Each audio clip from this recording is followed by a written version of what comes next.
Y bienvenidos a nuestro ciclo de conferencias de primavera 2012 del ciclo de Cultura Arquitectónica de nuestra facultad. Pero antes de comenzar, quisiéramos dar algunos avisos importantes, y son los siguientes.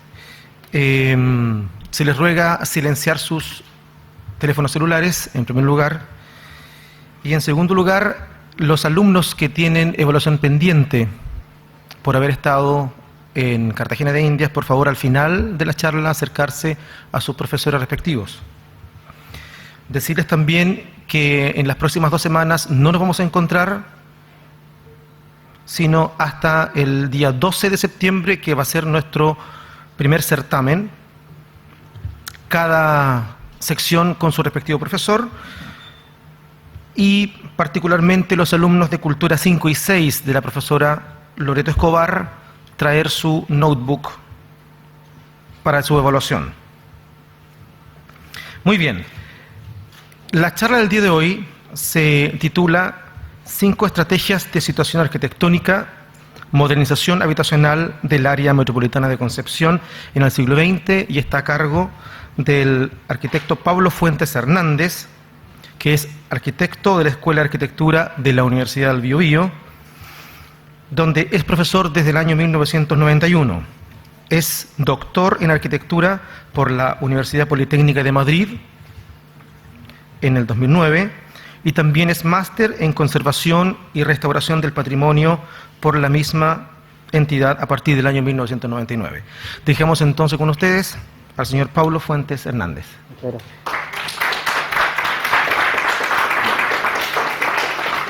Bueno, buenas tardes, gracias por asistir a todos.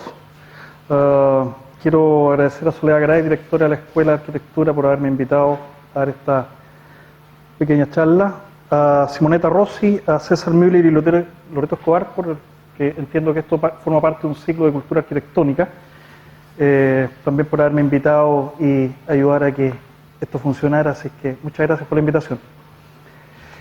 Bien, voy a hablar sobre algo que probablemente sea en realidad bastante común para ustedes, y que voy a hablar fundamentalmente de un problema de desarrollo habitacional en el siglo XX.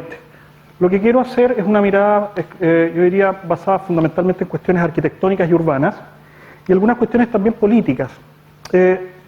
Voy a mostrar muchos conjuntos que seguramente nosotros pasamos todos los días por al lado de ellos, pero la verdad es que usualmente no sabemos contextualizarlo, porque no sabemos qué ideología traen detrás, y por otra parte qué tipo de auspicio institucional los ha hecho surgir. De manera que, un poco para entender este problema, lo que me he planteado en esta oportunidad es tratar de explicar al menos 5 estrategias de cómo esto ha ocurrido en el siglo XX en el área metropolitana de Concepción. Cuando hablo del área metropolitana, naturalmente me estoy refiriendo también a Talcahuano, a Coronel, a Tomé, a Lota, a Penco, etc. De manera que lo que voy a hacer es una revisión de esto a la luz de ciertas, por así llamarlo, ciertas parcelas que yo creo que el problema habitacional se ha desarrollado.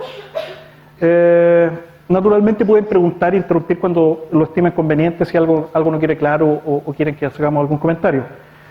Así es que bienvenidas las preguntas. Y lo último, simplemente contarles de que esto es un trabajo que responde a una investigación Fondesit que se lleva realizando ya durante el año pasado y que es uno de los resultados de esa investigación.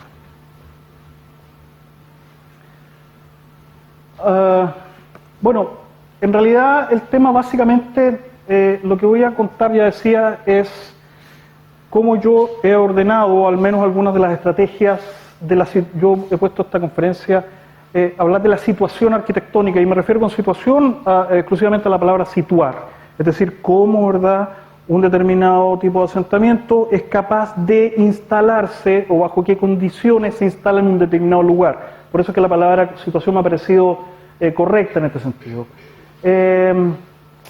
Bien, lo que ustedes ven al fondo es una obra de la Intercomuna, y la vamos a ver más en detalle porque probablemente sea una de las obras más desconocidas que tenemos, y que sin embargo, y tan desconocida como poco valorada, pero vamos a tratar también en esta charla de darle un poco, de ponerla en valor. y descubrir también cuáles son sus virtudes en el problema. Bien, el primer problema se reduce a considerar que nosotros vivimos en un área litoral y que esta va a ser el área donde básicamente va a servir de escenario a este desarrollo industrial. Es decir, ¿qué es lo que voy a tratar de mostrar? Es de que básicamente el problema habitacional en el área metropolitana de Concepción básicamente responde a dos inquietudes. La primera, un interés benéfico de la industria. Ustedes saben de que estamos en una de las áreas más industrializadas del país, por lo menos desde comienzos del siglo XX hasta mitad del siglo XX. Y la segunda es cómo también el Estado ha participado de este proceso de generación de habitación. De manera tal que esas dos condiciones se van a dar fundamentalmente en esta área que es un litoral y que va a tener un desarrollo más o menos claro. Los otros 5 puntos son los cuales me voy a referir más en detalle. El primero, el modelo colectivista, como respuesta institucional en la mitad del siglo XX, los barrios modernos o el elogio a la escala humana, las nuevas urbanizaciones satélites, suburbios y ciudades modernas, la remodelación, retorno al corazón de la ciudad y finalmente delineamiento de la traza urbana, ratificación tradicional. Ya me voy a referir un poco por qué se llaman de esa manera. Lo primero es contar básicamente de que naturalmente estamos entonces en un área que está auspiciada, que está donde las industrias tienen mucho que decir, y naturalmente eso va a estar fuertemente impulsado ya sea por el proceso de explotación de las minas del carbón, en el caso de Lota Coronel, o en algunos casos también por el desarrollo textil, fundamentalmente en Tomé, por ejemplo. También Penco entra de alguna manera en estas clasificaciones. De alguna manera, los primeros barrios que nos enteramos es que naturalmente estas primeras intervenciones se ubicaban en zonas próximas a la industria, seguían el modelo de ciudad industrial fundamentalmente inglés del siglo XVIII-XIX, ¿verdad? Y naturalmente lo que hacían eran instalaciones de tipo, yo diría que servían los obreros, ¿con qué? Con pulperías, iglesias, teatros, gimnasios, etc. Y usualmente estaban vinculadas a los lugares de trabajo, es decir, tenemos un proletariado urbano en estas ciudades industriales muy, yo diría, que vive habitualmente, la industria le ofrece vivienda a estos obreros, a veces de modo gratuito, y ellos le deben dependencia naturalmente a la industria que les da la vivienda. A partir del año 38 ocurre por lo menos un proceso bastante interesante en Chile, y es que con el surgimiento de las políticas democráticas del gobierno del Frente Popular, esto es una coalición de partidos de centro-izquierda, donde participa el Partido Radical, el Partido Comunista y otros, ¿verdad? A partir del año 38 llega al poder uno de los presidentes, el primer presidente, por así llamarlo y para que nos entendamos, de clase media del país. Hasta ese momento eran miembros de la oligarquía, básicamente. Y este presidente, que es Pedro Aguirre Cerda, va a tratar de industrializar el país, por una parte, pero por otra parte también de dar vivienda a los más necesitados. Para él la política de educación, por ejemplo, va a ser básica. Él es uno de los que inventa el eslogan "gobernar es educar", por ejemplo. De manera que los años 40, también por el proceso derivado del terremoto del año 39 en Concepción, y también por las repercusiones que tiene la Segunda Guerra Mundial sobre nuestro país, va a ser una década que va a impulsar fuertemente la conurbación industrial, y naturalmente eso va a ir de la mano de la solución del déficit habitacional. Bien, no sé si se ve bien o hay que bajar un poquito la luz. ¿Sí? No sé si ustedes prefieren. ¿Por ahí? Mejor, ¿bien? Bien, naturalmente a lo que me refería cuando hablaba de las ciudades industriales era a este tipo de conjuntos, ¿verdad? Todos conocemos Lota, todos conocemos lo que significó el desarrollo de los pabellones obreros hechos por la industria, unas edificaciones bastante mínimas, sin servicios sanitarios, hay que decirlo, los servicios sanitarios estaban usualmente fuera, lavaderos comunes, etcétera. Pero no obstante podemos reconocer en este modelo, ¿verdad?, algún primer síntoma de modernidad en este desarrollo. El concepto de modernidad va a estar siempre detrás de lo que estamos hablando. Es decir, modernidad entendida como una vorágine de progreso, modernidad entendida como la posibilidad de abrirse siempre al cambio, y también modernidad entendida como lo que va superando la tradición. De manera que estos ejemplos, si bien es cierto son ejemplos ya antiguos, ¿verdad? Uno puede por lo menos leer en ellos algún síntoma de modernidad, cuál va a ser en este caso, por ejemplo, la estandarización de la vivienda, es decir, el deseo por hacer de una pieza arquitectónica una repetición constante, como un modelo estandarizado, probado y repetible.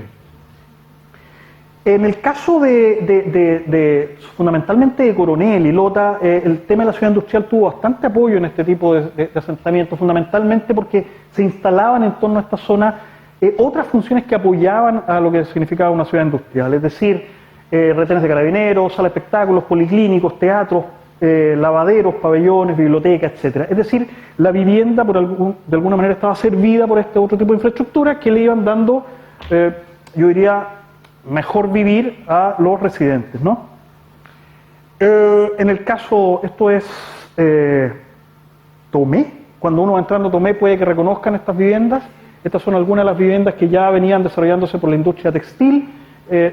Si ustedes piensan hoy día, en realidad esto está tapado por dos enormes edificios que dan a la playa, que están hechos de una manera bastante desgraciada, o poco agraciada, no, es mejor desgraciado, en el sentido de que naturalmente borraron la escala humana y dieron la espalda a estos edificios en función de una operación básicamente inmobiliaria.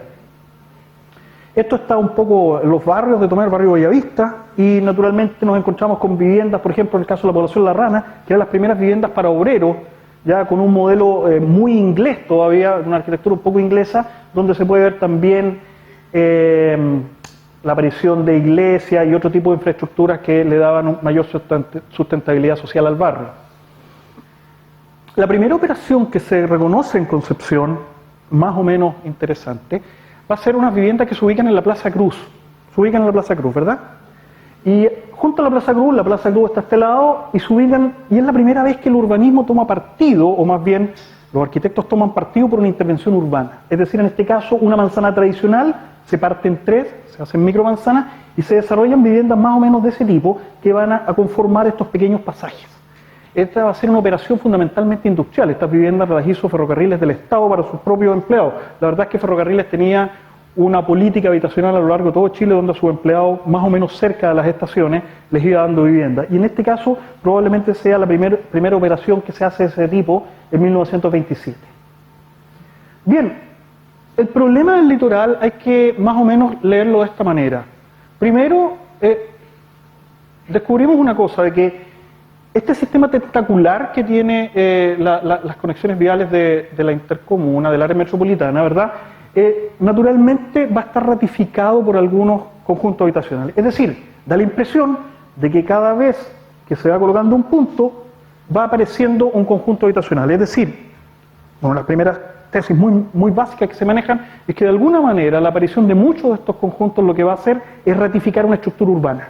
Es decir, si ustedes lo piensan, desde el principio del siglo XX, estos caminos que están marcados en rojo eran básicamente caminos de ripio, por así llamarlo, con muy poca infraestructura. Sin embargo, a medida que van pasando los años, los conjuntos habitacionales que no se construyen en el centro de la ciudad van a ir ratificando, ¿verdad?, esta trama, como si fuesen, yo me lo imagino así como las perlas de un collar, ¿verdad?, que van colocando sus puntos y que van sirviendo de enlace entre uno y otro para ir de alguna manera desarrollando la idea de área metropolitana o la idea de conurbación.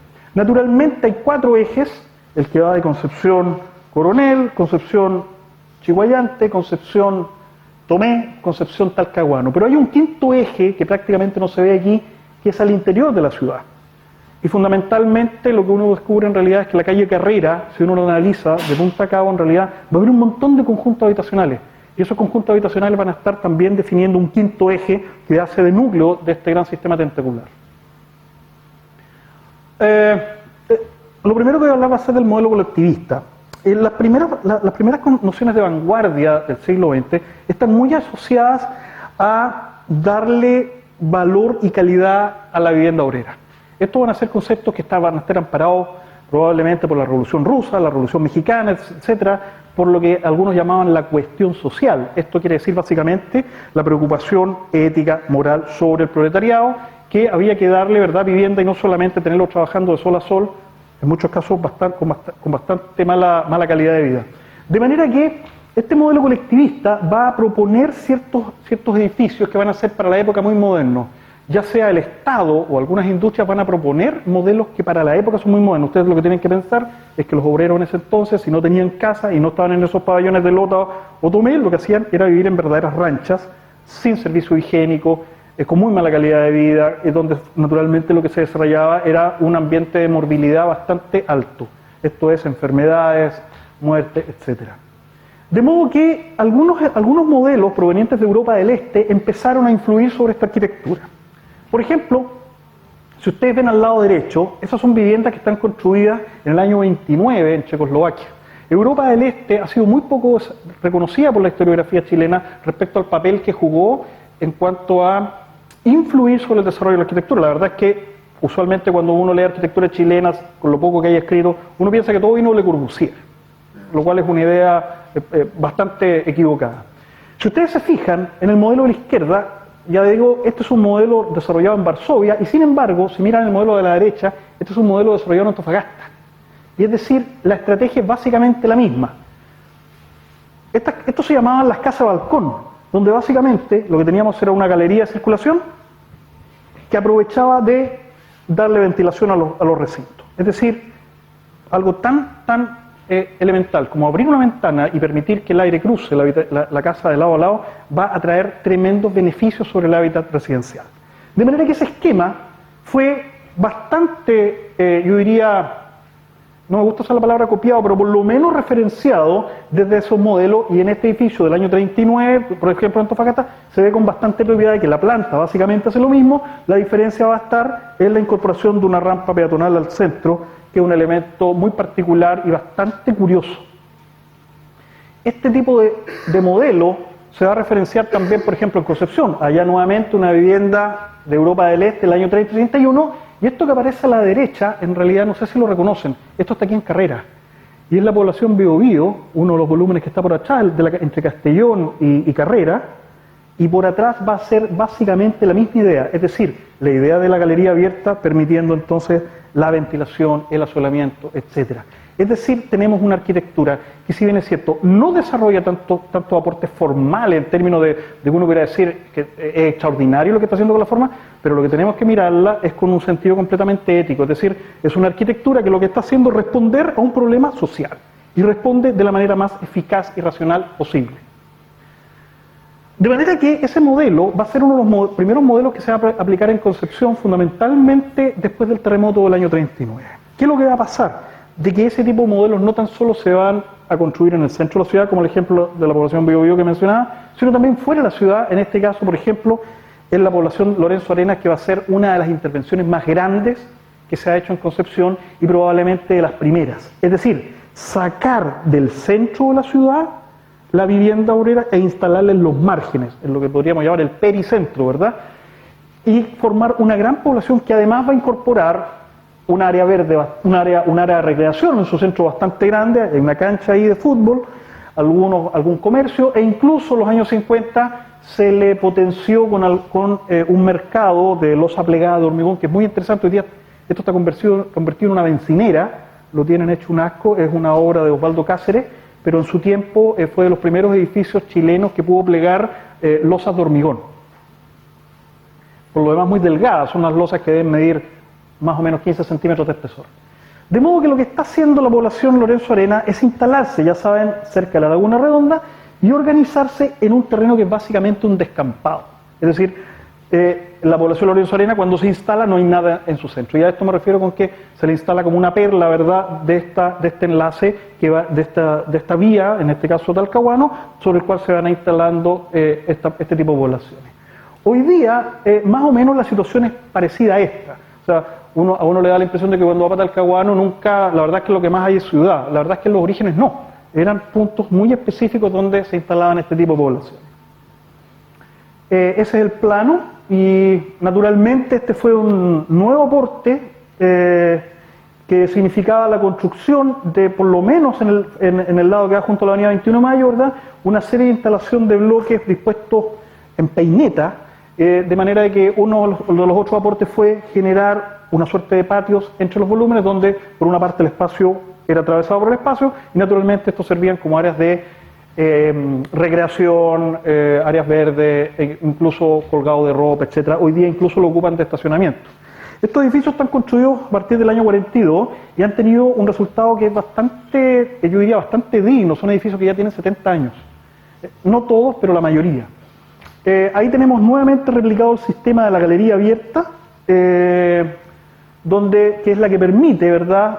Primero, un espacio de interconexión social, es decir, algo tan simple como que los vecinos se encuentren en un pasillo y se saluden, así de simple. Y por otra parte, ¿verdad?, la idea de que la vivienda es capaz de ventilar en el sentido transversal. Naturalmente hay aspectos que son muy modernos. Por ejemplo, la instalación del ducto de basuras. O sea, esto que hoy día para nosotros nos parece tan normal, en este sentido, por ejemplo, fue todo un progreso. Es decir, edificios de 3 niveles que pudieran tener una bajada de ductos de basura controlada. Si no, lo que habríamos tenido sería la gente bajando con sus bolsas o tirando la basura por la ventana. Hoy día esto está más o menos así. Insisto, se trata de un conjunto que se mantiene en bastante buenas condiciones, hay un nivel de calidad de vida bastante alto y también de cohesión social muy desarrollado. Independiente si está la ropa o no está la ropa colgada, lo que hay que mirarlo aquí, tenemos que mirarlo como ojos de arquitecto, es decir, lo que tenemos ante nosotros es un conjunto que después de 70 años sigue plenamente vigente. Incluso con algunas aportaciones artísticas que todos los años se van desarrollando, ya es una tradición los murales que hay aquí y que logra darle bastante renueva a los edificios y los hace ser propietarios de un carácter de alguna manera un poco vanguardista, por lo menos en términos pictóricos. Bien, el tema de la vivienda entonces social y fundamentalmente industrial. Hasta ese momento, si volvemos a lo que era el lote Coronel, por lo menos, por ejemplo, en Puchoco, que está en Schwager, también ahí se desarrollaba una ciudad industrial que tenía, por ejemplo, el economato y una serie de bloques que eran de albañilería de piedra, bloques de 2 pisos, que en este caso eran similares a los de Lota, pero ya digo de piedra, y que albergaban a los obreros de esa área, del área de Puchoco. Estos tipos de edificios, la verdad es que si ustedes los ven, pasaba algo similar a lo que pasaba en Lota, es decir, eran edificios que no tenían servicios higiénicos y además que tuvieron un problema fundamentalmente para el terremoto del 39, porque era una albañilería de piedra, simplemente piedra trabada, de manera que muchos de estos edificios quedaron con muchos daños después del terremoto del 39.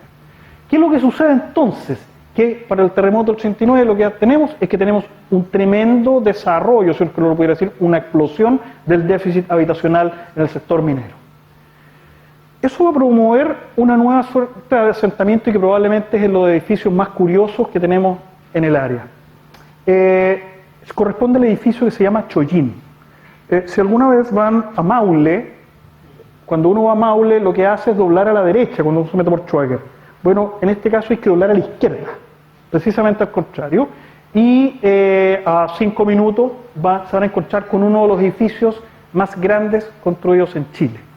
Y este es el tema, de que nosotros como arquitectos usualmente no lo sabemos. No lo sabemos los profesores, no lo sabemos los alumnos. De manera de que lo que les quiero mostrar es básicamente una de las mayores intervenciones hechas no por el Estado, sino por la industria, por la carbonífera Schwager, para sus obreros. Ahí tenemos el edificio en construcción que vino a reemplazar aquellos edificios de piedra que habían quedado muy dañados para el terremoto. Y lo que tenemos básicamente es un edificio que curiosamente mide en su parte más larga nada menos que unos 200 metros. Es decir, el edificio en su totalidad son casi de 2 cuadras de largo. Y por otra parte, tiene un tipo de articulación que va a ser tremendamente curioso.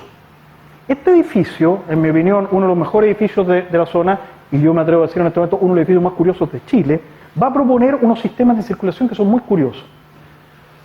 Lo que aparece en zona gris en el edificio son el tipo de circulaciones que hay. Estas zonas están ocupadas por unas rampas que eran extrañísimas. La verdad es que hasta el día de hoy no se sabe muy bien cuál fue el origen de las rampas. Si nos vamos a la historia, uno dice, bueno, las rampas de la Ville Savoie, de Le Corbusier, sí, pero eran de casitas. Aquí tenemos rampas para edificios tremendamente importantes. Y escarbando un poco en la historia, uno se da cuenta de que los modelos que empiezan a aparecer, que pueden inspirar este edificio, son modelos de tipo rusos, soviéticos para ser exacto. Y son edificios que le llamaban los condensadores sociales, es decir, edificios que estaban destinados a mejorar la calidad de vida de los obreros. Y si uno mira en el tipo de articulaciones y en la longitud de las barras, se da cuenta en realidad de que estos edificios parecen tener un origen en ese tipo de arquitectura. Este es como el gran descubrimiento de la investigación. ¿Quiénes hacían estos edificios? Pues gente como Barge, Vladimirov, etc. Y en Chile nadie sabía quién había hecho este edificio. Y escarbando, nos encontramos con que el arquitecto era un señor que se llamaba Ramón Acuña. ¿Quién era Ramón Acuña? La verdad es que Ramón Acuña había sido socio de Alberto Rizo Patrón en Viña del Mar y de Mario Valdivieso, y había sido arquitecto, por ejemplo, del Casino de Viña del Mar, hecho en el año 30 con un estilo ya casi neoclásico. Y sin embargo, el señor Acuña se atreve con una pieza tremendamente inédita, completamente inédita. El edificio está puesto aquí. Si ustedes se fijan, esta era una zona donde naturalmente estaba ocupada por pabellones, y el edificio, fíjense ustedes la magnitud, ahí se pueden dar una idea que hay, y naturalmente es un edificio gigantesco que de alguna manera se emplaza confrontando la inmensidad del mar, ¿verdad? Y es fuera de toda escala. No nos interesa tanto hablar de algunas viviendas que van por aquí, que van por acá, porque la verdad es que el edificio termina opacándolos. Este es un barrio que está declarado hoy día barrio histórico, porque todavía quedan ahí la iglesia, el gimnasio, el economato, etc. Pero sin embargo, sobre ese edificio hasta ahora no se había dicho una sola palabra. Esta es la planta del edificio, logramos redibujar la planta, y lo que nos damos cuenta es básicamente lo que tenemos ante nuestros ojos es un paradigma de lo que uno podría ser un edificio híbrido. Es decir, es muy curioso la planta del edificio, fundamentalmente porque en el sentido norte-sur, en este tipo de barras, lo que se ubican son viviendas para familias tradicionales, normales, papá, mamá, 2 o 4 hijos. Sin embargo, en el otro sentido, el edificio ubica un bloque para solteros larguísimo. Es decir, este edificio está preparado para recibir alrededor de unas 1.200 a 1.400 personas en un solo edificio. Y si uno suma las circulaciones que hay en él, por cada nivel, son 4 niveles, uno alcanza más o menos 2.200 metros. Es decir, para que se hagan una idea, si uno extendiera en una sola línea las circulaciones del edificio, de los 4 niveles, el edificio es más largo que el puente, las circulaciones son más largas que el puente sobre el Biobío. Para que se hagan una idea de la magnitud. De manera que la incorporación de los pabellones para solteros era también un modelo ruso. Es decir, la idea era no distraer al obrero en asuntos familiares, esto es una cuestión ideológica, ¿ya? Aquí el matrimonio no importaba, sino que lo que había que hacer era mantener al obrero viviendo en unas células muy pequeñitas donde él pudiera desarrollarse socialmente, emotivamente, etc. Pero no había que complicarlo con problemas de familia. A eso se le sumaba un último cuerpo que era el destinado, se llama aquí en este caso el apostolado popular, pero lo que estaba destinado era en su primer nivel a la lavandería y en su segundo nivel a veces a darle comida a los obreros, o bien donde las mujeres de algunos administradores enseñaban labores de casa a las mujeres de los obreros. De manera que lo que tenemos en este caso es un sistema de planta completamente complejo. Es decir, y en eso un poco quiero transmitir un poco esta idea de que una planta en un edificio dice mucho más de lo que la forma aparenta. Esas van a ser las rampas, y lo que vamos a ver básicamente es que este tipo de circulaciones va a ser también inédito. Y lo que tenemos son 2 cuerpos de rampas y un sistema de prolongadas circulaciones, que en el sentido de los edificios de familias tradicionales van por el interior, con algunos pasillos un poco oscuros, hay que reconocerlo, y sin embargo en el edificio soltero los edificios se abren nuevamente con una galería abierta a los patios. Una cosa característica del edificio, no hay un solo patio cerrado. Son simplemente macro configuraciones, ¿verdad?, que lo que hacen es albergar de alguna manera la vida de la comunidad. Es decir, donde se puede jugar, donde se puede tender ropa, incluso hoy día lo ocupan como área de estacionamiento. Estos son los 2.200 metros de esta wincha sin fin. Es decir, si ustedes toman esta wincha y dispusieran de algunas horas, uno siempre tiene horas para disponer en el día, entonces, y lo caminaran nivel por nivel e hicieran todas las conexiones posibles, caminarían unos 2.200 metros más o menos. Algo así como cruzar el río. Estas zonas, perdón, pensé que había escuchado una pregunta. Estas zonas van a ser las rampas. Hasta ese momento, las únicas rampas que se estaban construyendo eran los edificios del norte, los colectivos de la zona norte, y donde yo recién les había mostrado una rampa antes. Sin embargo, En este caso, se utilizó un sistema de rampas fundamental abierto al mar, transparente, etc. Y desde los cuales se podía entonces observar la vida interior del conjunto. Esto es lo que tenemos ante nuestros ojos, un sistema de control. El sistema de control ya había estado inspirado en las ciudades del utopismo inglés, sobre todo por Owen, Fourier, Godin, etc. Y en este caso, desde estos puntos se transforman en verdaderos miradores o atalayas urbanas desde donde va a ser posible controlar la vida del conjunto. Tenemos que pensar que los habitantes de este conjunto son todos más o menos iguales, son empleados y mineros de la empresa, donde hay solo una estratificación, y es que los dos primeros pisos lo ocupan los empleados con mayor rango social, y los dos últimos los obreros con menor grado social. ¿Por qué? Por una cuestión de comodidad, es decir, el que sube más pierde. Entonces el que estaba más cerca del suelo se la daban a los obreros con un poco de mayor rango social. El edificio más o menos se emplaza así frente al mar, es un edificio, ya insisto, muy denso, y fundamentalmente aquí hay alguna idea de lo que se pueden hacer ustedes de la magnitud que es. La verdad, yo insisto en algo, no hay otro edificio en Chile que tenga esa magnitud, y ese es un tremendo descubrimiento en términos de la arquitectura que podemos llegar a encontrar en esta zona. Ahí están las rampas. Las rampas son un sistema que en este caso va conectando a medios pisos, completamente transparentes, cubiertas naturalmente, y se va a desarrollar en ellas un sistema de, Le Corbusier lo llamaba el promenade arquitectural. No sé cómo se pronuncia en francés, supongo que será algo así como promenade, no hay que ser muy vivo para eso. Y supongo, y lo que estaba básicamente diciendo el promenade significa algo así como paseo, caminata.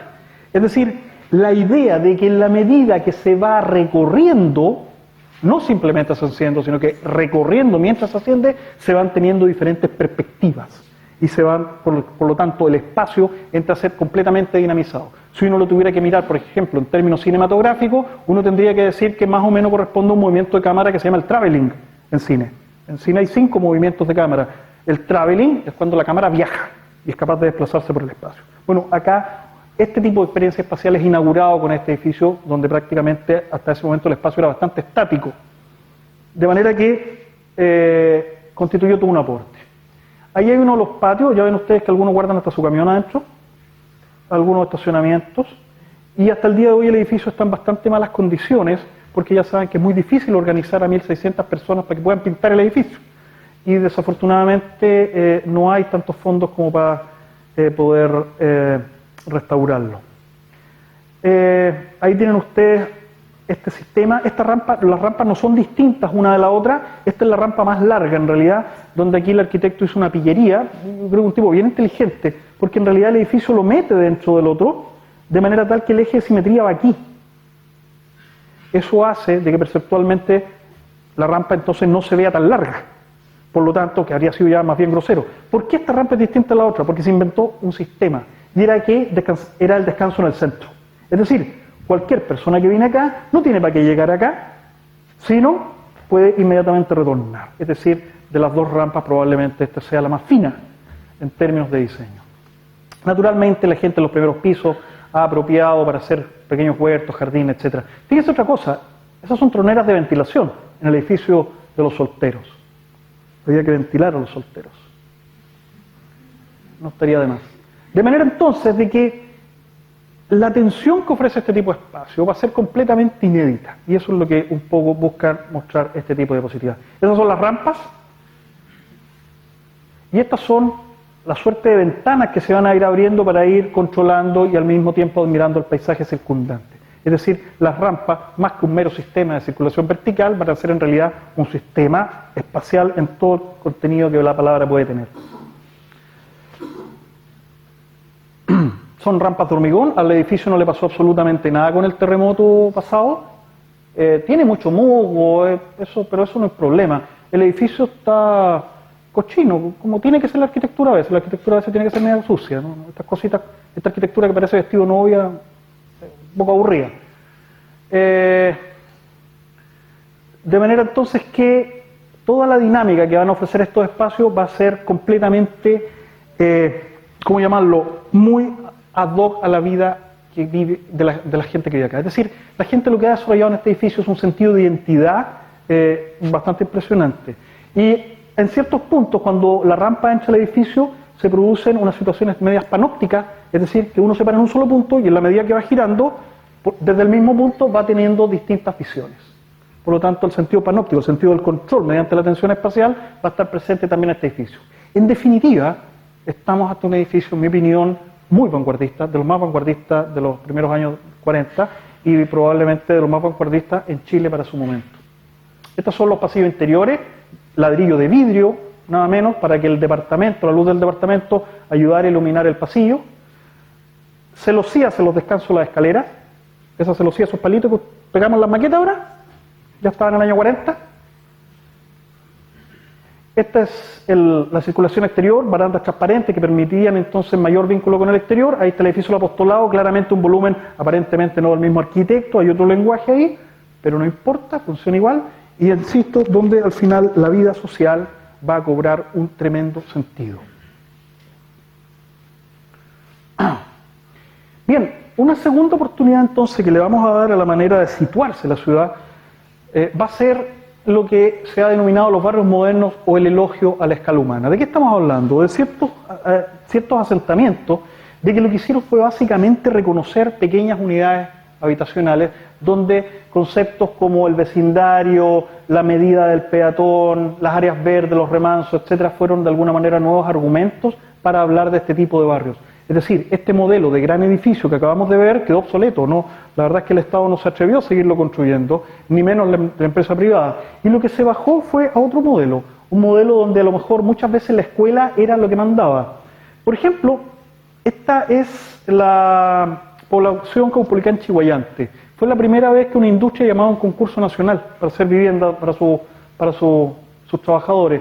Y el conjunto lo que dejaba en su corazón era un estadio y un conjunto que en realidad era bastante peatonal. Por supuesto, aquí la noción de manzana típica era marginada en función naturalmente de un nuevo urbanismo que hablaba más bien de micromanzanas y en algunos casos de edificios, con un centro cívico, podríamos llamarlo en esta zona. Del concurso solamente en realidad se construyó esta zona y desgraciadamente en el último terremoto son casas de un piso y medio que quedaron bastante dañadas. Sin embargo, la noción de escala, la noción de barrio muy pequeño, muy acotado, se va a descubrir en los años 60, por ejemplo en la obra de Santiago Roy y Ricardo Hempel, donde pequeñas intervenciones, en este caso la Villa Cero, ¿verdad?, son ordenadas de manera de que una sola circulación ordena el centro del conjunto. Desde esa circulación van a haber algunos pasajes de penetración con vivienda baja y lo más curioso es la aparición de equipamientos que se conectan entre ellos, en algunos casos un jardín infantil, en otros casos pequeño comercio. Si pensamos que además se van conectando por el corazón del barrio, es decir, por un parque que va entre las casas, es decir, lo que tenemos que suponer es que tenemos un tipo de urbanización que está privilegiando lo que ya digo, escala humana. Por eso es que de alguna manera este tipo de soluciones lo que hacen es elogiar precisamente esa suerte de recorrido muy medido, muy controlado y muy vecinal. De los mismos arquitectos, la Villa Cero va a ser exactamente lo mismo. La calle principal, un parque que va por el interior, que va a llevar nuevamente un equipamiento central. Una tercera modalidad van a ser lo que se llama los barrios satélites. Y la verdad es que Concepción va a ser bien privilegiado en eso porque va a tener algunos ejemplos bien importantes. Fundamentalmente se trató de barrios que funcionaban de acuerdo a la dogmática de los CIAM, esto es la ciudad funcional, fundamentalmente, de alguna manera las noticias de la Carta de Atenas empiezan aquí a aparecer, y generalmente van a incorporar centros cívicos y equipamientos. De alguna manera también están vinculados a la ciudad jardín, en el sentido de que también hace coincidir amplias áreas verdes con habitaciones, etc. Lo que ustedes ven, uno de los primeros ejemplos que quiero mostrar, es la Villa Presidente Ríos. La Villa Presidente Ríos es lo que también se conoce como Higueras.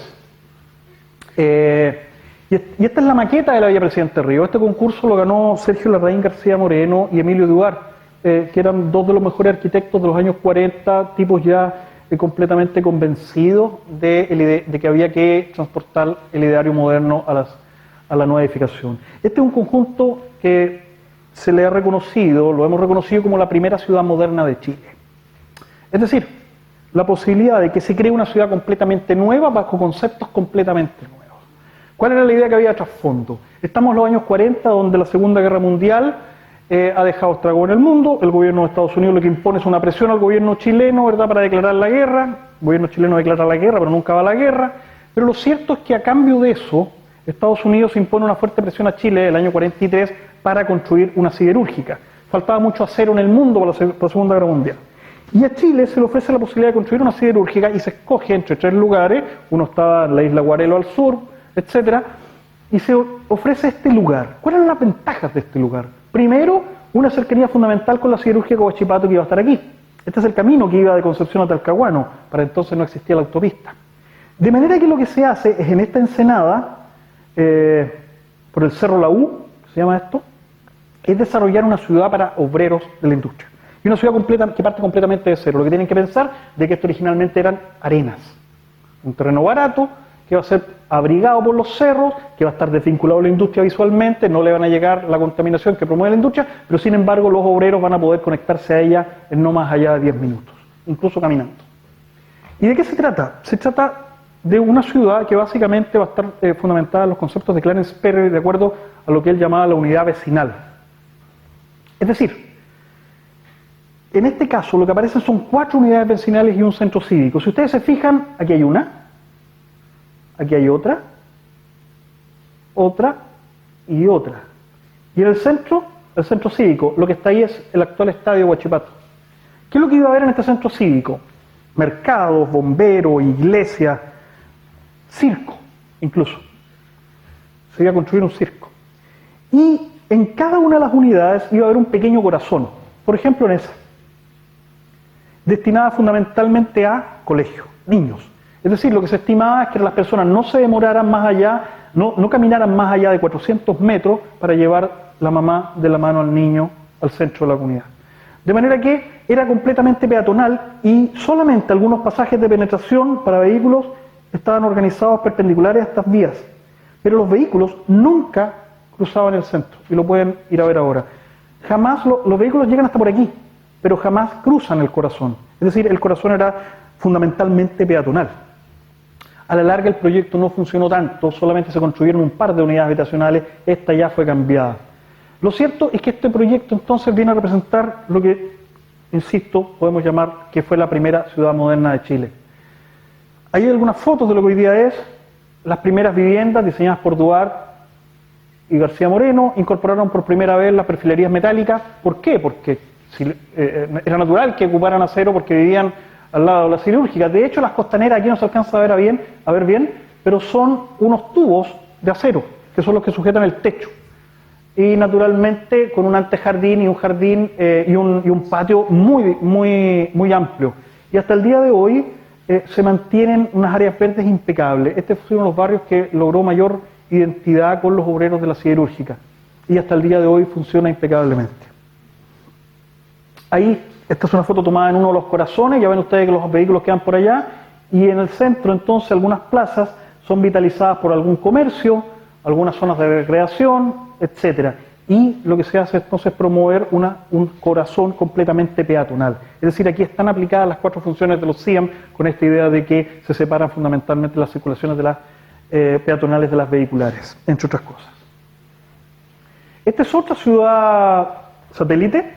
Esto es Camilo Lavarría, cerca de Coronel. Nuevamente un sistema de ciudad, en este caso un poco distinto. No había tanta ideología aquí, pero sí por lo menos podemos reconocer un gran eje central donde tampoco los vehículos pueden traspasar. Si ustedes se fijan, los vehículos llegan hasta aquí, a estos cul-de-sac, y no pueden atravesar. De manera de que aquí lo que se esperaba era efectivamente la zona de recreación y la zona de equipamiento.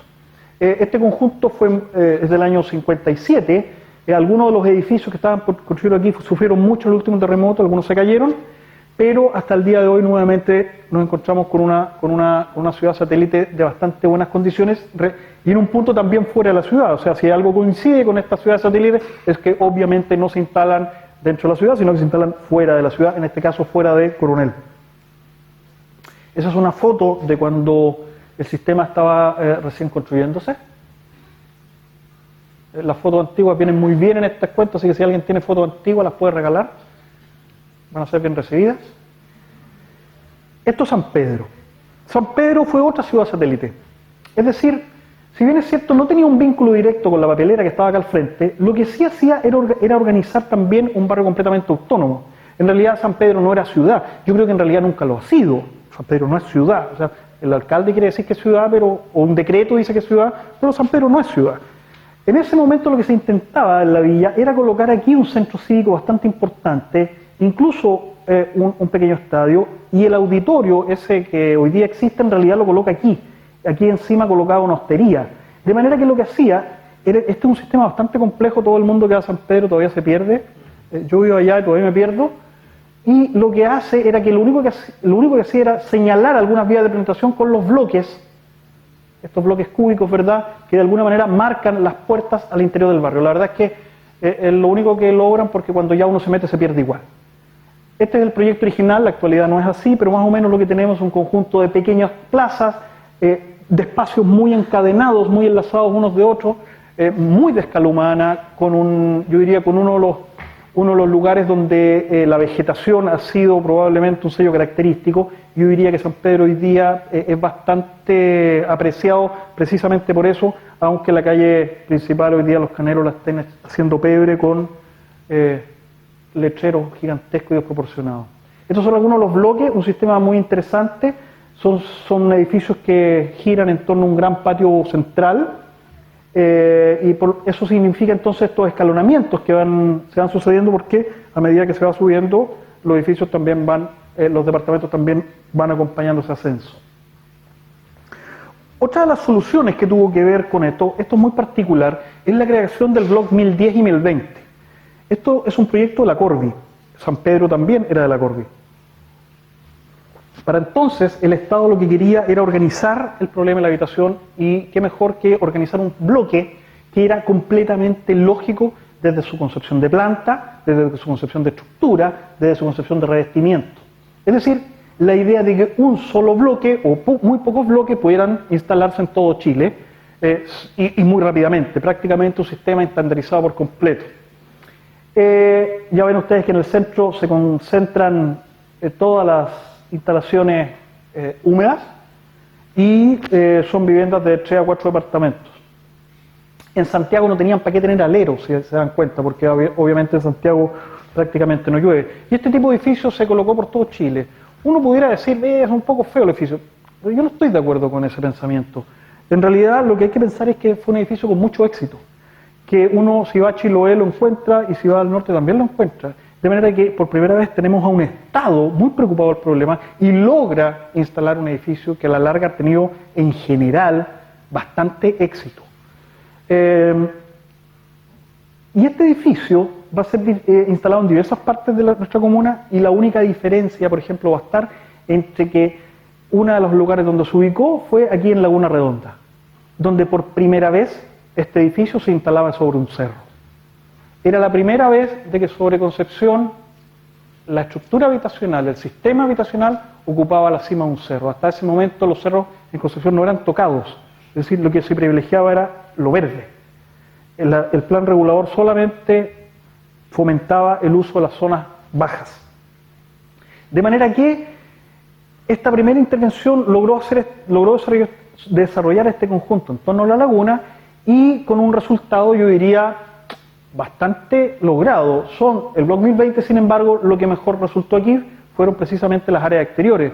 Estamos hablando de un lugar que es un poco ventoso, no obstante, pero que hasta el día de hoy funciona bastante bien. Es evidente que hay problemas de humedad, claro, ¿qué casa no tiene humedad en Concepción? Pero de alguna manera es un sistema que ha fomentado, ¿verdad?, por lo menos una intervención, yo diría, más o menos apropiada, ¿verdad?, dialogando, por lo menos no peló el cerro ha permitido además que siga creciendo las áreas verdes, y esta es una de las primeras entonces intervenciones estatales sobre este tipo de arquitectura. En otros casos siempre se trataba de edificios que estaban en función de las vías estructurantes, como les había dicho al principio. Por ejemplo, en este caso es la población René Schneider, donde nuevamente aparece, en este caso, si ustedes se fijan, es el bloque 1010. Ustedes se preguntarán cuál es la diferencia. Fíjense en el alero. Este bloque tenía bastante más malas terminaciones, el otro tenía mejores terminaciones. En este caso, en la población Schneider, ahí va la calle Colón. La remodelación Simmons en Talcahuano hace una operación por el estilo, nuevamente se instala en función de una vía estructurante de estos tentáculos con un equipamiento central, donde naturalmente las áreas verdes quedaron en algunos casos un poco descontroladas, un poco tierra de nadie, y también bloques donde se han desarrollado algunas intervenciones artísticas de un nivel bastante notable. Son bloques que los vecinos los cuidan. Es cierto que las áreas exteriores tienen un problema de control que los dificulta, pero insisto nuevamente, ha sido una edificación bastante exitosa. Una cuarta consideración es la remodelación urbana, lo que he llamado el retorno al corazón de la ciudad, es decir, si por una parte la arquitectura nueva habitacional se iba saliendo de las ciudades, en un momento hacen todo lo contrario y quieren volver a la ciudad. Y en este caso está muy auspiciado, ¿verdad?, por las nociones de la posguerra, es decir, que había que reconquistar los centros urbanos que se habían perdido fundamentalmente en Europa, producto de la guerra, pero que eran conceptos que fueron rearticulados en Chile. Este conjunto, lo que es la Plaza Perú, es cierto que retorna al corazón de la ciudad, pero lo he querido colocar porque lo hace de la manera probablemente la excepción que confirma la regla. Es decir, no es arquitectura que uno quisiera decir moderna. La verdad es que es una arquitectura que es muy discreta, que es muy de amarrar esta placita, ¿verdad? Y darle continuidad a las fachadas, que no tenía nada que ver con esa especie de rotundidad que hacían los otros, que era colocando sus volúmenes aislados sobre grandes pareños de áreas verdes, con equipamiento, etc. No, la verdad es que aquí son viviendas que fueron compradas por la industria siderúrgica, algunos de estos bloques fundamentalmente para darle habitación a los ingenieros que vinieron a montar la siderúrgica, ingenieros norteamericanos, y que naturalmente todo el mundo coincide hoy día en que uno logró, sin embargo, a pesar de no ser tan moderno, logró uno de los espacios de mayor riqueza urbana. Esto es la Plaza Perú y naturalmente la Diagonal, que por cierto hoy día tiene más vida que nunca, porque la verdad es que hace 10 años atrás se encontraba con alguna librería, algún comercio muy pequeño, pero no estaban los pubs que están hoy día. La Plaza Perú tiene subterráneos. Si ustedes caminan por sus portales se van a dar cuenta que en el suelo hay unos cuadraditos metálicos. Esos cuadraditos metálicos era para conectar con los subterráneos de cada edificio, por ahí se entraba carbón para la calefacción, y además estaban las habitaciones del conserje. Por lo tanto, la próxima vez que anden por la Plaza Perú, seguramente tomando agua mineral, pueden mirar el suelo y se van a dar cuenta, además se van a ver muy divertidos mirando el suelo, ya podemos ir en patota, yo los acompaño, y van a ver estos cuadrados metálicos en los pasillos que son precisamente las conexiones ahí a los subterráneos. Bueno, estas son las plantas del edificio, naturalmente con sus portales y departamentos todos distintos. Esto fue producto de un concurso del año 46 y lo más raro que tiene es la diagonal, porque en realidad una de las operaciones urbanas más dificultosas que existe es hacer una diagonal. Todavía no hay una historia de la diagonal, cómo se construyó, nadie lo sabe. Se conoce el proyecto, pero en definitiva nadie sabe cómo se logró hacer. Imagínense lo que era trazar una diagonal por un sistema de damero, lo que significaba comprometer el sistema de propiedad, el sistema de instalación, agua potable, alcantarillado, etcétera, etcétera. Sin embargo, se hizo. Y este probablemente sea el retorno al corazón de la ciudad más, yo diría, de mayor magnitud y mayormente complejo que tenemos en Concepción. Se trata de crear a pocas cuadras del centro de la ciudad, ¿verdad?, un complejo sistema de edificios. ¿De qué se trataba? Esta era la Plaza de Armas, esta era la Plaza de Tribunales, ahí aparece la Diagonal, y la idea era fundamentalmente crear un barrio de 18 manzanas para un concurso que fomentó la Cordi para vivienda de clase media.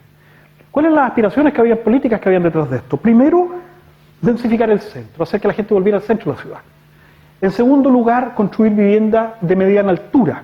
Y en tercer lugar, hacer un sistema habitacional que recuperara, a través de una vivienda bastante digna, ¿verdad?, áreas verdes y un sistema de habitación y fomento de las relaciones sociales. Este fue el sistema. Lo primero que se pensaba era un sistema análogo, que era colocar de a dos manzanas, donde el centro era un problema de articulación entre dos manzanas, colocando edificaciones para áreas comunes, edificación de 4 o 5 pisos, etcétera, etcétera. Si se graban esta imagen y vemos la próxima, se van a dar cuenta cómo esto se tradujo en arquitectura. Y fue así.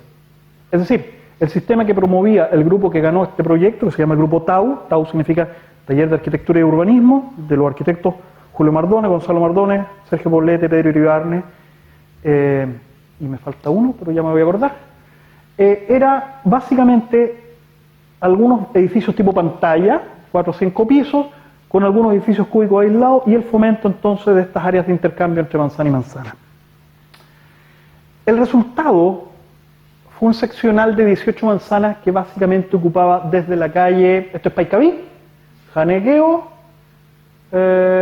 Vilumilla, no, Ainavillo y esta otra, yo ni me acuerdo, Lientur. Y para el otro lado teníamos Ongolmo, Orompello y Tucapel. Es decir, el plan seccional lo que hacía era básicamente construir 18 manzanas. Esto es tremendamente curioso, porque aparentemente la superficie de estas 18 manzanas era más de la que la Cormu había hecho en Santiago, que era la población San Borja.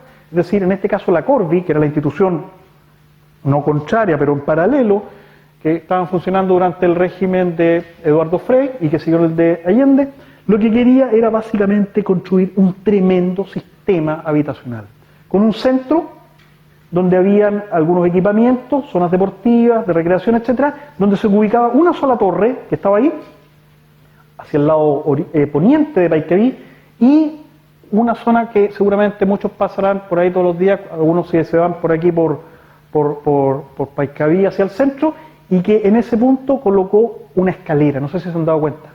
En realidad hay una escalera de hormigón ahí, en realidad esa no era una escalera sola, lo que hacía era que promovía un puente hacia el otro lado para el cruce de los peatones, puente que por supuesto nunca se construyó. De manera que esa escalera, que es una escalera muy bella de hormigón, por cierto, está un poco pintarrajeada, pero es una pieza escultórica bastante interesante, tenía todo un sentido, o sea, eso explica un poco por qué esa escalera quedó construida ahí. Lo cierto es que del seccional, ustedes saben que los chilenos partimos como caballo carrera y llegamos como llegada de burro, en realidad el seccional de 18 pasó a 9 manzanas. Empezamos a echar para atrás. El gobierno dijo, no, mucha plata, teníamos que expropiar, en fin, la gente es tan mala persona, 9 manzanas. Pero desgraciadamente el asunto siguió y finalmente lo que nos quedamos fue en 3 manzanas. Como sea, estas 3 manzanas que están aquí corresponden a un sistema de macromanzana, es decir, la suma de las 3 no llega a 400 metros. Un ideal moderno bastante contundente en la medida de que uno podía caminar sin ser atravesado por atropellado por ningún vehículo, dejando las circulaciones naturalmente en la periferia, promoviendo los volúmenes rodeados de áreas verdes, ventilados, asoleados, todas nociones de la modernidad, naturalmente, algún pequeño comercio en equipamiento y algunas áreas de equipamiento con hormigón que quedaron ahí, que simulan unos botes, etcétera. Esta que ahí fue destruida por los propios vecinos porque venía gente a tomar ahí y etcétera. Entonces la gente decidió echarlo abajo. Actualmente queda solo ese. Y por otro lado acá estaba la plaza Condel. Pero este sistema de macromanzanas fue probablemente el sistema más exitoso del momento. Llegó a tener una arquitectura muy sofisticada. Si ustedes observan su edificio, tiene una cantidad de detalles arquitectónicos que son impresionantes, carísimos por lo demás, hoy día serían imposibles de hacer. Este fue un lujito que se dieron los arquitectos con hacer estos edificios. Imagínense, ahí estaba la escalera que más o menos les hablaba, torres de escalera, esta torre de aquí, por ejemplo, ese pedacito quedó cortado para el último terremoto, pero fue el único daño que hubo. Y donde la plástica, el amor por el detalle arquitectónico uno lo puede ver en esta obra de una manera realmente impresionante. Estos mismos arquitectos habían construido la Villa Olímpica en Santiago y no llegaron a hacer un edificio de tanto detalle arquitectónico como esto. Esta probablemente es la pieza urbana más moderna de los años 60 en Concepción, de manera que si alguna vez les llega algún amigo arquitecto, váyanlo a mostrar esto, porque es un ejemplo de diseño arquitectónico donde un montón de argumentos como balcones, marquesinas, gárgolas, etcétera, etcétera, van acompañando este edificio, los equipamientos comerciales naturalmente. Ups, ¿cómo vuelvo atrás? No me digan que volvió todo. ¿Qué pasó? Ah, el flor. Ya, aprovechamos de descansar.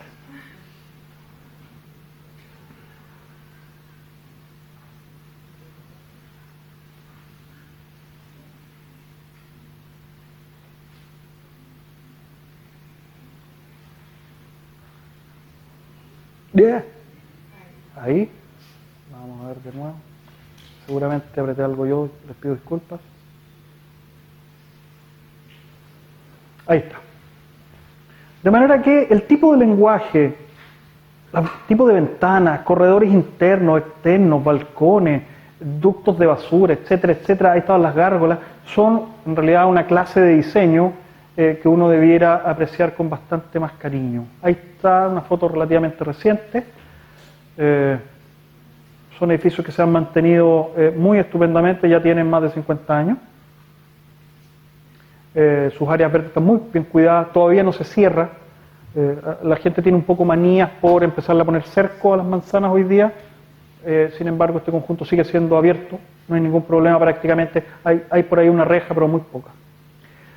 Lo cierto es que el gobierno de Frey finalizó muy mal en términos económicos. Durante el gobierno de Frey, el año 69 ya, terminó muy mal económico, la inflación fue altísima y lo que hubo, ustedes saben, ¿verdad?, fue un cambio de gobierno el año 70, el gobierno del presidente Allende, y donde el presidente Allende tuvo como una de las misiones más categóricas era desarrollar el tema de vivienda. Hasta ese momento se venían construyendo en Chile más o menos 20.000 viviendas al año, y Allende se propuso construir 70.000 al año.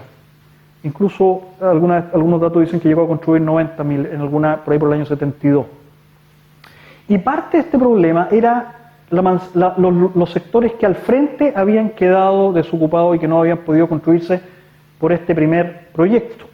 De manera que al lado izquierdo, fundamentalmente entre Paicaví y Ongolmo, se desarrolló entonces una nueva modalidad, y era que la Cormu, la Corporación de Mejoramiento Urbano, le dio tremenda autonomía. Es decir, la Cormu era una institución, yo diría, una de las instituciones, era como el sueño del pibe de las instituciones, porque podía hacer de todo. No tan solo tenía dinero que se lo daban, sino que además se podía asociar con municipalidades, con empresas privadas, con todo tipo de asociaciones, etcétera. Es decir, era una institución tremendamente flexible. Y ellos promovieron unos sistemas que le llamaban los clústeres, una especie de claustros. La verdad es que la definición no es muy clara, habría que estudiarse un poco más al Tim-Tem para entenderla. Pero en algún sentido, una suerte de racimos que iban construyendo la manzana. Estos fueron los bloques que ellos construyeron, ustedes seguramente los conocen, se tratan de bloques de galería abierta, usualmente al sur o al poniente, de manera de vitalizar, ¿verdad?, estos patios en común, que si ustedes lo comparan con el caso al lado, naturalmente la estrategia espacial fue muy distinta. Es decir, si por una parte aquí se privilegiaban los volúmenes dispersos sobre grandes áreas verdes, acá lo que se hacía era reconocer un poco el paralelismo con los bordes y concentrar núcleos internos. Se desarrollaron varios modelos, el más distinto es este, aunque no lo crean es distinto al resto. Este bloque tiene, cada departamento, en ese tiempo la Cormu tenía convenio con el ejército, y esta fue la vivienda para personal del ejército, que en vez de 3 dormitorios se les construyó 4, entonces los departamentos crecieron un poquito, pero apenas se nota por fuera. Si ustedes lo van a mirar, se los voy a mostrar una foto, se dan cuenta que son distintos. Y logró construir todos estos edificios. Ese fue el último que construyó, el último distinto, de un arquitecto que se llamaba Santiesteban, el apellido. Estos otros estaban construidos por Osvaldo Cáceres, que dirigía entonces la Cormu en Concepción, y que estaba acompañado por Ramón Jofré, que todavía trabaja acá, y por Eduardo Ortiz, que ya falleció. Y lograron desarrollar este prototipo, que además se usó en otras ciudades. Lo cierto es que este sistema, cuando vino el golpe militar, quedó truncado. Entonces, el Servio tomó el proyecto. Y el Servio, apoyándose en el diseño de este edificio, si ustedes se fijan en este edificio y pasan por esa esquina hoy día, lo van a ver bastante mal traer. Este edificio quedó en manos de empleados del Servio, creo, precisamente, y la verdad es que le dieron bastante mal uso, porque parece que se lo daban a los empleados sin hacer los propietarios, y por supuesto nunca cuidaron mucho el edificio, y de hecho tiene la techumbre muy destruida, y con el terremoto sufrió. Pero estos otros edificios que están aquí, los que aparecen en un color más claro, fueron un prototipo desarrollado por Werner Stern, que probablemente lo conozcan. Werner trabajaba para el Servio y sin embargo hizo una estrategia que era completamente distinta a la que se venía haciendo. Si ustedes lo piensan, en realidad lo que Werner hizo es que de alguna manera recogió un poco lo que, quiero decir, retrocedió un poco lo que la Cormu y el Servio y la Corvi, perdón, y la Cormu habían avanzado, que era la idea de planificar sobre todo el conjunto. La verdad es que Stern no creía en eso. y esto se lo pueden preguntar, él nos lo dijo en una entrevista, lo que él pensaba es que en realidad este tipo de manzanas cortaban la ciudad porque no permitía que las calles, naturalmente la calle Eras, la calle Rosas, ¿verdad?, atravesar el conjunto, lo cual para él le parecía un despropósito. Es decir, si primero se había partido con la idea de una macromanzana, Stern decía que eso no valía. Por lo tanto, la estrategia de Stern fue una especie de operación quirúrgica para que de alguna manera ninguno de sus edificios se opusiera a esas calles. Si ustedes se fijan, él tenía la idea de que si alguna vez las calles se abrían, se lo podían hacer perfectamente. Fíjense acá. Entonces, de alguna manera, las tres manzanas subyacieron o subyacen en el lenguaje completo del terreno. Están ahí, en el fondo, las tres manzanas, antes de unirse en una sola. Stern tampoco creía en las circulaciones exteriores. Si bien es cierto, las circulaciones exteriores estaban dadas no tan solo por un problema higiénico, sino además porque eran espacios de relaciones sociales, Stern tampoco le interesó mucho ese asunto y lo que hizo en estos edificios es básicamente crear una escalera en el interior del edificio completamente cerrada y privada, que funciona bastante bien, por cierto. Pero ya ven ustedes que hay dos ideologías que aquí se están contraponiendo. Una cuarta ideología, primera, segunda, tercera y una cuarta ideología, corresponde a una estrategia privada. El año 79, la constructora Pirámide, cuyo arquitecto es el actual presidente del Colegio de Arquitectos de Chile, ¿cómo se llama? ¿Cuánto? Bresciani, Luis Bresciani, ¿verdad? Le encargaron, cuando él era chiquitito, construir este edificio, este conjunto. Y probablemente sea el conjunto más curioso, porque la verdad es que si uno lo compara con los otros tres, es probablemente el conjunto de menos calidad en términos arquitectónicos, medio mal construido, eso sí muy estandarizado, con ventanas verticales metálicas, que luego las ventanas verticales impedían bastante el acceso del sol a los departamentos. Y construyó un conjunto sin mucha ideología, es decir, al centro estaba lo que antiguamente se llamaba la Casa del Motor, un terreno que nunca se pudo expropiar. Después se construyó un edificio aquí hace pocos años que por el terremoto quedó, no sé si todavía está en pie o no, pero quedó bastante mal. Y él básicamente pudo construir en los bordes un sistema simétrico. ¿Para qué complicarse? Si la simetría está linda. Simétrico. Es decir, desconoció todo el aporte del desarrollo arquitectónico moderno que había aquí, toda la búsqueda, en un sistema meramente simétrico.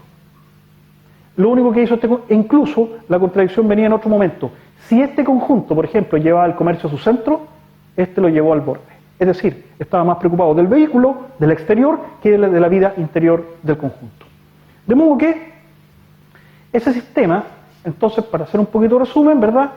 Este fue el sistema propuesto por la Cornu, este tipo de edificios lo conocen, hemos redibujado los planos, ahí este es un módulo de 4, se le hizo también en 6, con 2 escaleras, se le hizo también en 8, el mismo sistema, un sistema estandarizado, y se le hizo también más grande. Si ustedes se fijan, las escaleras son distintas y en este caso hay 1, 2, 3, 4 departamentos. Este era el departamento de los militares. Y si ustedes se fijan, la fachada es distinta. Les apuesto que han pasado todos los días por ahí y no se han dado cuenta. Ahí lo tienen, ese es un tipo de edificio y vamos a ver el otro. Estas son las calles que dejaba Stern, que no quiso ocupar, perdón. Los patios, vitalizados por juegos, vitalizados desde las circulaciones, etc. El mismo blog, la Cormu lo usó, por ejemplo, aquí en este caso en Penco. Esta foto la tomé el lunes, esto es Chillán, la población Schleyer en Chillán, donde usando el mismo bloque se dio el lujo de articularlo. La Cormu diseñó también estos bloques, un bloque completamente distinto, que lo que hacía era articular una calle interna desde la cual se podía acceder por una escalera a un segundo piso. Un sistema que fue usado en otras partes, por ejemplo en Lota, que tuvo bastante buenos resultados, sobre todo porque lo acomodaron muy bien en el paisaje. Es como que una arquitectura moderna se sumó de alguna manera a esta arquitectura tradicional de Lota, esta arquitectura de cimas, de pendientes, etc. Eso es bastante, yo diría que quedó bastante bien. O sea, si ustedes piensan lo que significa incorporar a un arquitecto una obra nueva en un contexto histórico y le da como resultante ese, yo estaría muy contento. Porque en realidad los edificios logran establecer un diálogo, yo diría, en mi opinión, por lo menos, bastante adecuado. Bueno, hecho el paréntesis de la Cormu, estos fueron los edificios del Servio, entonces, escalera al interior, un edificio cuyo aporte fue muy bueno, no sé si conocen estos departamentos, ese bow window es probablemente la maravilla del edificio. La verdad es que como el edificio no tenía balcones ni nada por el estilo, resolvió el problema al estar en un bow window maravilloso. Uno puede dormirse la siesta en el bow window tranquilamente. Son alféizares, perdone, ¿cómo se llama cuando están abajo? Se me olvidó. ¿Alféizares? Son alféizares, sí, alféizares. Son alféizares muy bajos, de 60 centímetros de altura. Esto quiere decir que son departamentos muy luminosos, con logia, etcétera. Son departamentos estupendos y que lograron configurar todavía, ¿verdad?, estas áreas comunes entre ellos, que hoy día todavía se mantienen bastante bien. Se han robado los asientos, las maderas algunas se han podrido, pero la verdad es que el conjunto sigue funcionando bastante bien hoy día. No ha sido cerrado, hay áreas de juego. El problema es que no hay niños, porque los niños están viendo internet, entonces ya, y no es broma, los niños ya no salen a jugar, la sociedad cambió en eso. ¿Ya? Entonces los niños muy raros que salgan aquí, de repente salen para la Navidad a mostrar sus juguetes. Y este es el último conjunto que veíamos de Bresciani, donde probablemente uno de los aportes es un tipo de edificio muy regular, es muy matemático este edificio, en eso hay que reconocerle un mérito. Ahí están sus ventanas verticales y sus paneles de metálicos, pero tiene una particularidad que en mi opinión es de las mejores, y es la posibilidad de que este espacio de circulación sea completamente conectado entre los edificios. Es decir, lo que se establece aquí, bueno, ahí está eso es la celosía, es un sistema muy riguroso. A mí me gusta mucho esto, esto hay una claridad geométrica sobre la obra que es muy notable. Pero lo que hace, esa diapositiva está mal, fíjense mejor en esta, es que uno es capaz de recorrer 4 edificios por un solo sistema de pasillo. Es decir, solamente en ciertos puntos se van permitiendo las conexiones, en estos puntos de acá. Es decir, por primera vez nuevamente se recoge un poco esta idea que había en el Chollín, ¿verdad?, de poder conectar un edificio con otro. Eso, en ese sentido, a este edificio hay que considerarle soporte. Ahí están los sistemas de conexión. Pueden ver de que los materiales no han resistido muy bien, pero bueno, ya tienen 30, 40 años, de manera que lo que no tienen son una manito de gato. En algunos casos los han cuidado mejor. Y este sistema de circulación ha recuperado nuevamente el problema de la interacción social. Finalmente, una última tipología que la he denominado delineamiento de la traza urbana, ratificación tradicional. ¿Qué quiere decir esto? Me di cuenta de que varios de estos edificios modernos, en los últimos años, ya entrados los años 70, lo que hacían era básicamente volver a dibujar la forma de la trama de la ciudad. Es decir, eran edificios que se instalaban fundamentalmente en los bordes, en la silueta, marcando de nuevo la calle. Y también fueron tradicionales porque de alguna manera recogieron una escala humana, sobre todo en la primera planta, y de alguna manera vinieron a recuperar, más que un edificio aislado sobre la manzana, la idea de fachada continua. De manera que varios edificios intentaron hacer eso y en distintas partes. Por ejemplo, esta es la remodelación Talcahuano, ahí está la calle Blanco Encalada, donde el primer proyecto consideraba una serie de edificios que lo que hacía fundamentalmente por el borde interior de Colón era una continuidad a través de un sistema de marquesinas, dejando patios atrás. Lo que se construyó fue solamente eso, es decir, eso obviamente por algún motivo no se pudo expropiar la manzana, no se construyó, y básicamente lo que tenemos es un edificio que hace todo el intento, no sé si alcanzan a ver la línea de segmento ahí, por dejar en su borde más inmediato con la calle una suerte de protección al peatón. Es decir, hasta ese momento ninguno de los edificios se había planteado el problema del peatón, la fachada continua y naturalmente la vida que se daba en las veredas. De manera que se colocó una serie de locales comerciales en la planta de abajo. Es un edificio bastante complejo, es difícil de dibujar porque además no traje la diapositiva, pero en realidad estos edificios están conectados por subterráneos. Los subterráneos son galerías que lo conectan entre varios de ellos. Y básicamente lo que han hecho, ¿verdad?, es constituir una suerte de placa comercial protegida, que protege de la lluvia y que logra dar la escala respecto del conjunto y logra dar la escala humana. Los edificios son bastante complejos, es una arquitectura moderna ya un poquito agotada, diría yo, está más preocupado de la plástica que de la solución funcional, sin embargo tiene algunos espacios de interés, por ejemplo por atrás, como esta suerte de portales, muy sobrediseñados, incluso con algunas curvas muy extrañas acá, y es un conjunto que se mantiene bastante bien hasta el día de hoy. Este otro es la remodelación de Lota Bajo, hecho por el arquitecto Alejandro Rodríguez, un arquitecto detenido desaparecido. que también hizo exactamente el mismo tipo de operación, es decir, un edificio que recuperaba el borde de la manzana. Este arquitecto fue uno de los arquitectos que hizo la Casa del Arte en Concepción. De manera que hizo exactamente la misma operación, estableciendo portales por fuera, algún patio interior, y por supuesto recuperando a través de los portales una imagen que de alguna manera los pabellones de Lota ya estaban ofreciendo. Es decir, en ese sentido hay un vínculo histórico con ese tipo de arquitectura. El edificio se arma con este otro proyecto, que era un proyecto de los años 40, el edificio Matías Cousiño, y básicamente se trata de un conjunto muy fino desde el punto de vista también de la trama geométrica, y donde insisto que los portales de alguna manera vinieron a recuperar ese espacio de comunión con la calle. Uno de estos edificios sufrió mucho por el terremoto. El arquitecto cometió un error que fue bajar las canales de agua lluvia por estos pilares, de manera que en realidad el pilar no es tan grande como parece, sino que es mucho más chico. Entonces eso naturalmente con el sismo tuvo efectos bastante complejos. Se arma con este otro conjunto un patio interior, con el edificio Matías Cousiño, de manera que con un parvulario al centro que hoy día se usa de un spa, y son edificios que logran convivir, yo diría, con bastante calidad. Han tenido que cerrar naturalmente. Ahí están algunos de los daños del terremoto, con una preocupación por la relación entre el edificio y la plaza y los espacios recreativos. Ahí está, no sé si lo ven, ahí están las bajadas de agua lluvia, no sé si las pueden apreciar. Entonces el pilar que aparece así algo como de 50 centímetros, en realidad el pilar es como de 25 nomás, como la mitad, porque al meter el agua lluvia por dentro del pilar, en realidad lo que hizo fue debilitar al pilar.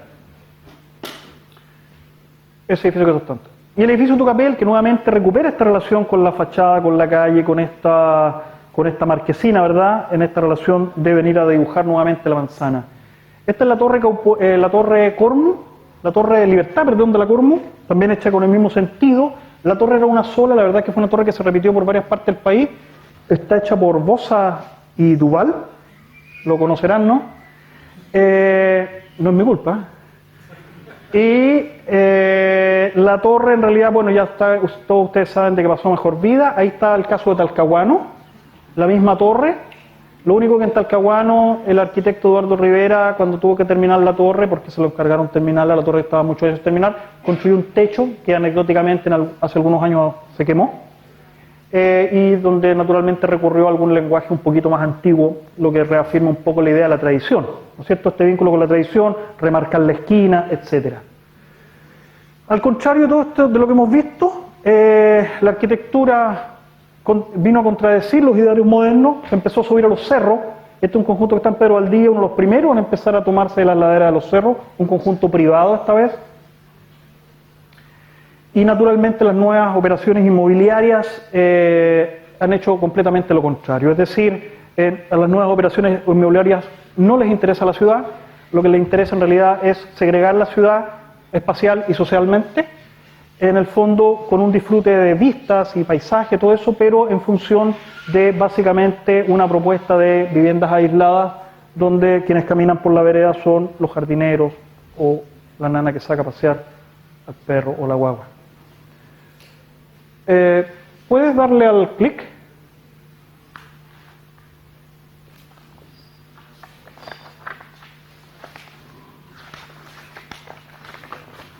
Bien, para rematar, en conclusión, las vías estructurales se vitalizaron con la instalación de numerosos conjuntos residenciales, en la que destaca en igual grado de importancia el aporte de las industrias y el Estado. Gracias a estos conjuntos, la estructura metropolitana constituye un sistema de enlaces habitacionales, y esta homogenización se extiende a la configuración social de las ciudades en base a un proletariado urbano más o menos en general de clase media.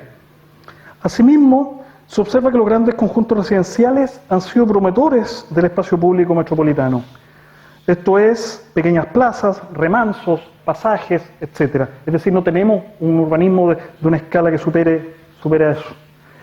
En la arquitectura, si bien los modelos estandarizados tuvieron oportunidad y cabida, la exploración sobre modelos propios, referido a soluciones que incentivaran el encuentro colectivo, privilegió tipologías de inclusión social. Y finalmente cabe decir que el correlato entre la gestión institucional, los principios del urbanismo moderno y el control del espacio residencial metropolitano persistió hasta entrados los años 70, cuando una nueva modalidad espacial alteró la disposición de nuevos conjuntos habitacionales. Nuevos desarrollos residenciales entonces comenzaron a ocupar terrenos, entonces omitidos por el desarrollo urbano, como los cerros que estábamos recién mostrando. Es decir, no, hasta ese momento ni el Estado ni las industrias habían querido ocupar las áreas verdes, ni menos los cerros, y a partir de ese momento esa idea desapareció. Muchas gracias.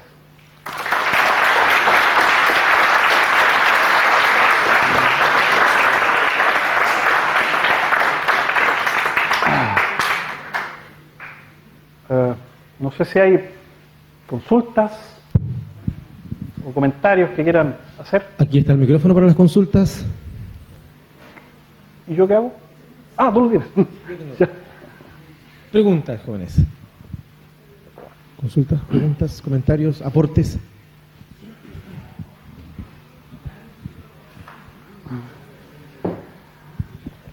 Buenas tardes. Hola. Hola. Yo quería saber de qué forma reaccionó la gente en primera instancia cuando fueron construidos todos estos conjuntos habitacionales.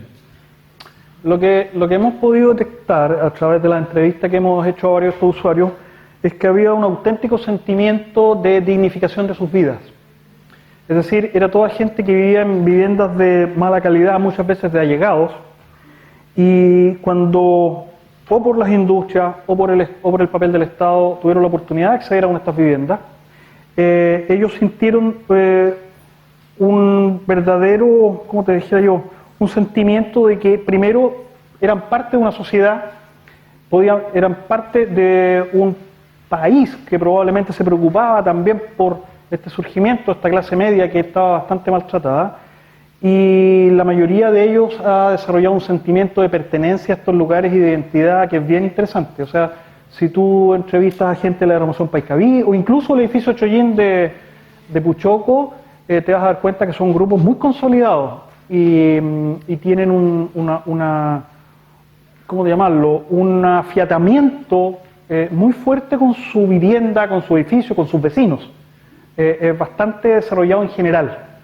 O sea, probablemente si uno tuviera que hablar de un problema identitario, yo creo que en estos edificios hay mucho que decir todavía, sobre todo por los sociólogos, antropólogos, porque son quienes verdaderamente pueden identificar ese tipo de identificación. La mayoría de ellos muy contentos, y todavía mucha gente de ella, porque muchos de ellos han seguido viviendo acá. Gracias.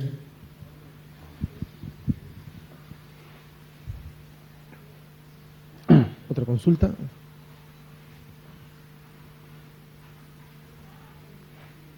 ¿Preguntas? ¿Consultas?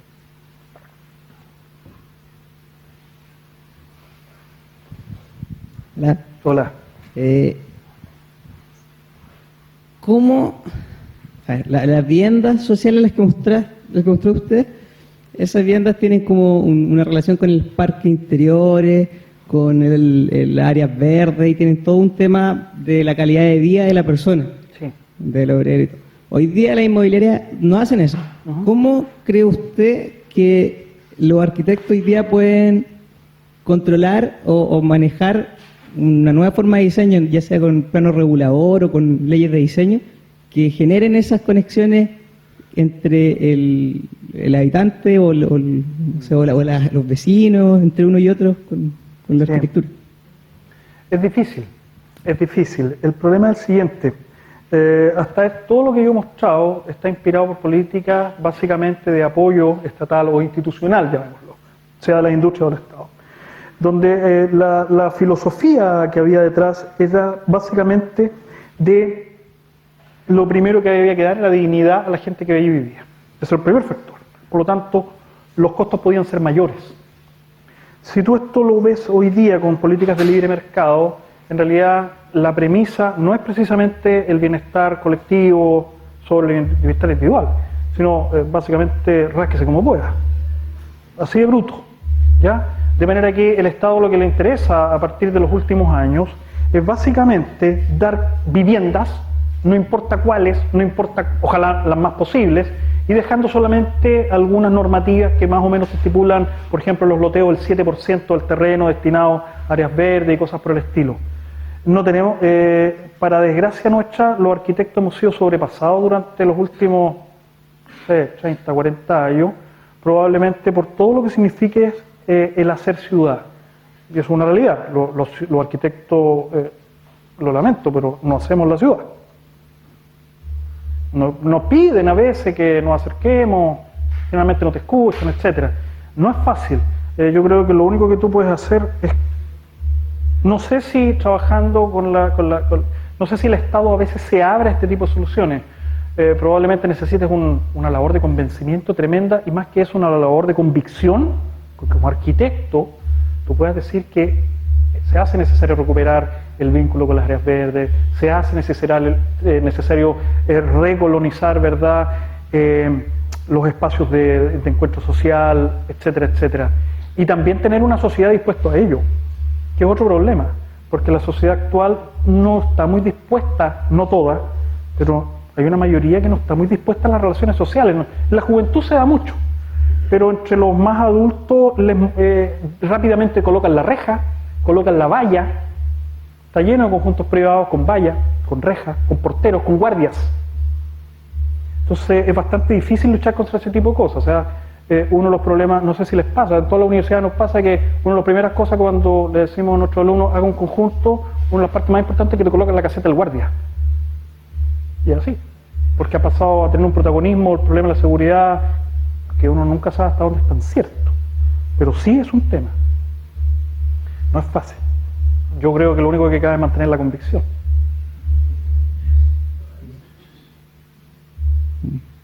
Gracias. No sé si, desgraciadamente, no tengo...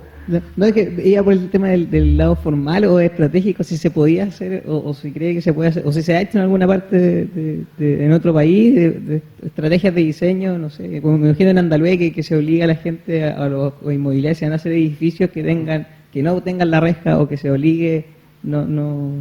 Pero también tiene normativas decepcionales. Andalucía tiene sus propias normativas, incluso hay barrios donde no puedes construir a mayor altura, o te obligan a hacer viviendas con techos. La parte del Venado, por ejemplo, hay una normativa que te obligaba a poner techo. Aunque, o sea, si tú eres un arquitecto más o menos moderno, ibas de moderno por la vida y debías decir, no, yo soy volumen puro, póngale techito. Entonces hay propias normativas que son así de, si tú lo quieres, de anacrónicas, pero ahí están. Ahí están. Es decir, es muy difícil, desgraciadamente no existe una... La única manera, te insisto, es tratar de mantener la convicción. Y a veces se puede, porque tú logras convencer de que hay algo bueno en un proyecto que tú debes mantener. Pero no es una sociedad que esté preocupada por las relaciones sociales. No. Muchas gracias. A ti. Bien, ¿más preguntas? ¿Consultas?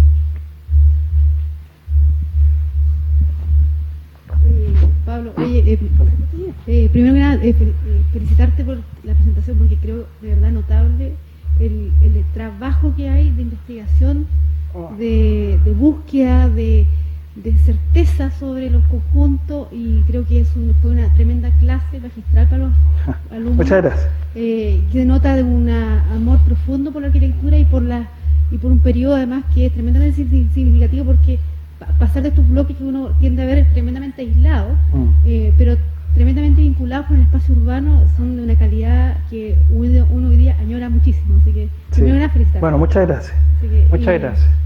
Lo otro, preguntarte si efectivamente, dentro de los nuevos conjuntos que tú has visto de desarrollo inmobiliario, voy a decir, Ujú. en general hay algunos que son mejores que otros, o algunos Sí. no tan malos Sí. como otros. ¿Dónde o tienes el recuerdo de algunos que pudieran basarse o vincularse un poco con esta experiencia de este periodo que recuerde? Que pudiera A mí me ha llamado ser siempre, destacado, digamos. sí, a mí me ha llamado siempre la atención un conjunto que se le llamó ENACO en algún momento, porque ellos fueron la empresa que lo construyó, que precisamente está en San Pedro. Y recuerdo porque yo trabajaba en la oficina donde se hizo el loteo, la primera etapa, que lo hizo la oficina de Cristian Prado y el arquitecto fue Raúl Espinosa. donde básicamente había un terreno que tenía bosques, que era las que había unos cerraderos ahí. Entonces tuvieron la buena, ¿cómo llamarlo? La primera tentación fue cortar todo el bosque. Sin embargo, una segunda mirada lo que dijo fue, este conjunto lo que necesita tener son parques. Entonces dejemos las áreas verdes, esos porcentajes que la empresa nos pide, que dejémoslas en los bosques existentes. Y precisamente generaron algunas islas, por así llamarlas, que son como medias mágicas cuando uno va a pasar por ahí. No importa que no hayan niños, pero son como territorios mágicos, unos bosques que quedaron al medio, y que a mí me parece que fueron un valor, es decir, no optaron por la tala, sino precisamente por conservar estas islas de árboles, que al final son las que le dan la gracia al conjunto. O sea, por lo menos la parte interior de la primera etapa de Naco debe ser de las, en mi opinión, de las etapas mejor logradas que hay en los últimos años en Concepción. De hecho, han tenido una plusvalía tremenda, casas que empezaron costando 20 o 30 millones de pesos, hoy día ya van por los 60 millones.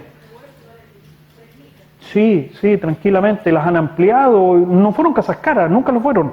Te aseguro que los segundos pisos son de Covintec. Es Covintec, vayan y golpeen las paredes de los segundos pisos de Plumavit. Pero se han mantenido bien, la gente las quiere, las cuida. Yo creo que han tenido una calidad de vida bastante buena y además yo creo que la gente se siente identificada con ese barrio.